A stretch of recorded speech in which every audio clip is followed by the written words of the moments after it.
The research vessel Erebus Dawn cut silently through the emptiness of the Tau Cygni system, her silver hull gleaming faintly under the light of a pale yellow star. Inside, Dr. Adrian Holt adjusted his recorder, dictating the day's notes. Adrian had been chosen not for his military rank or political prestige, but for his ability to listen. As a xenoanthropologist, his job was to decode cultures, histories, and minds. And now, after decades of Earth's search for intelligent life, he was the first human ever assigned to live among the Khairati, a race of tall, luminous-skinned beings whose society existed in intricate harmony with bioluminescent forests on their world, Saris 4. For 3 months, Adrian studied their rituals, language, and philosophy. The Khairati were highly advanced, their technology seamlessly blending with the natural world. Buildings grew from genetically engineered coral-like structures. Light came from symbiotic organisms rather than artificial bulbs. But what intrigued Adrian most was their concept of bonding, a lifelong union between two individuals that fused not only their lives but their consciousness. To the Khairati, to bond was to become whole. Among those who guided Adrian was Lyri, a Khairati diplomat. She was unlike the rest of her people. Curious about Earth, endlessly fascinated by humanity's flaws and triumphs. Her voice, when speaking human languages, carried an otherworldly rhythm, and her eyes shimmered like deep ocean water.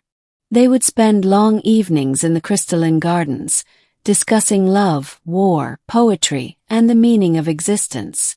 Adrian never admitted it aloud, but he felt something stirring, a closeness that both exhilarated and frightened him. One evening, beneath the glowing canopy of violet-leafed trees, Lyri broke the silence. "Adrian Holt," she said softly, "do humans believe that two minds can ever truly become one?" Adrian hesitated, watching her skin ripple faintly with light, an involuntary expression of emotion among her kind. "We talk about soulmates," he replied. "Two people who feel like they're meant for each other. But it's only a feeling. Nothing more." Lyri's gaze held his. "For us, it is more than feeling.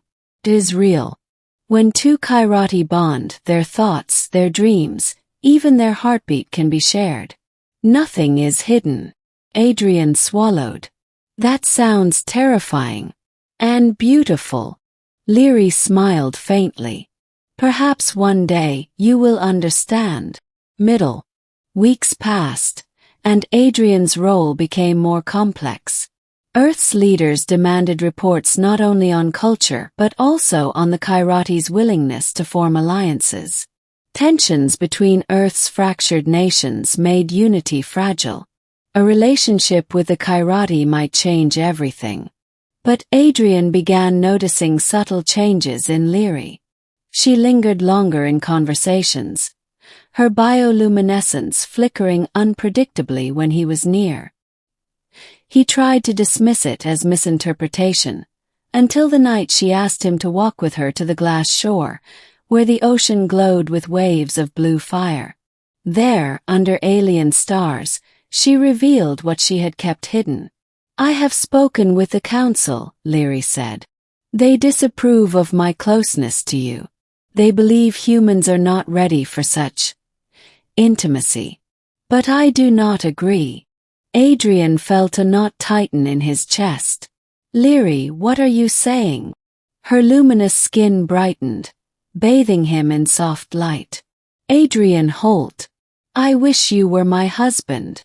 The words froze him in place. In Khairati culture, husband was not merely a partner. It was shorthand for the bonded one, the other half of a shared existence. It was the most sacred confession a Khairati could make. Adrian's breath caught. "Lyri, you can't mean that. I'm human. I can't bond the way your people do." Her eyes shimmered with both hope and sorrow. "Perhaps.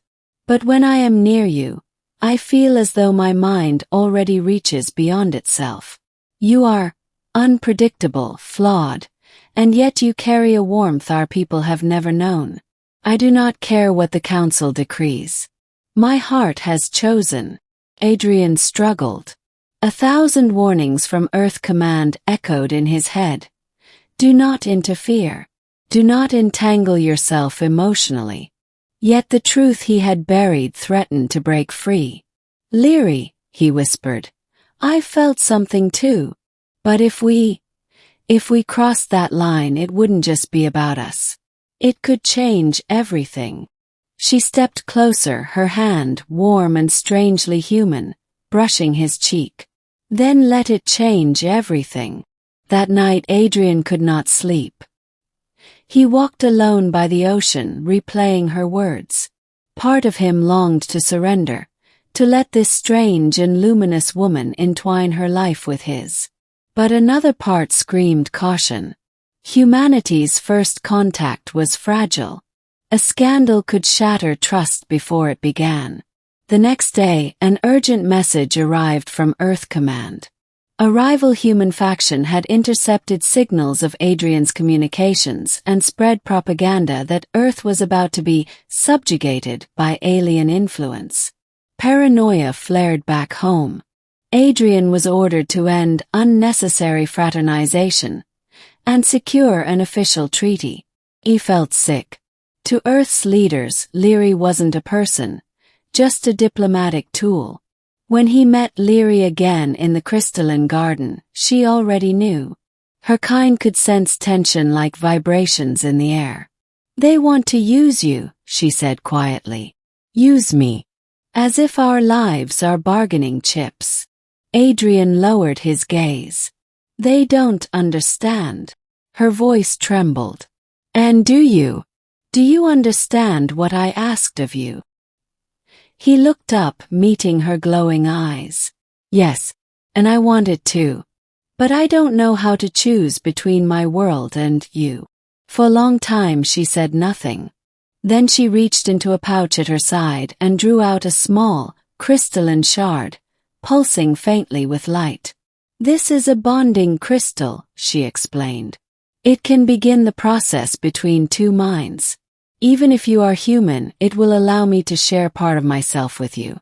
It is dangerous, painful perhaps, but it is the only way to know if we can truly be one. Adrian's heart pounded. Accepting it meant betraying orders, risking everything. Refusing meant losing her forever. He closed his hand over the shard. Show me. The ritual was unlike anything Adrian could have imagined. In a chamber of living crystal, surrounded by glowing vines, Leary pressed her forehead to his, the shard between them. A pulse of energy surged, flooding his mind with colors, sounds, sensations beyond comprehension. For an instant, he saw through her eyes. The forests of her childhood, the laughter of her people, the ache of loneliness she had carried until him. And then she saw him.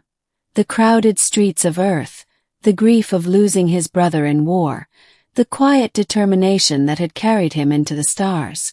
They both gasped, staggering as the shard dissolved into light. It had not created a full bond, but a bridge, a glimpse into what could be. Leary's tears glistened. Now you know. Adrian's voice shook. I love you. Ending. But their union did not remain secret for long. The council discovered the ritual, and Earth Command intercepted the data. Both governments erupted in outrage. Some saw it as betrayal, others as proof of hope. Adrian and Leary were summoned before a tribunal on Saris 4, where both sides demanded answers. A human general snarled, You were sent as an observer, Dr. Holt, not as a groom for some alien ritual. A Kairati elder glared at Leary. You have risked the stability of our people for selfish desire.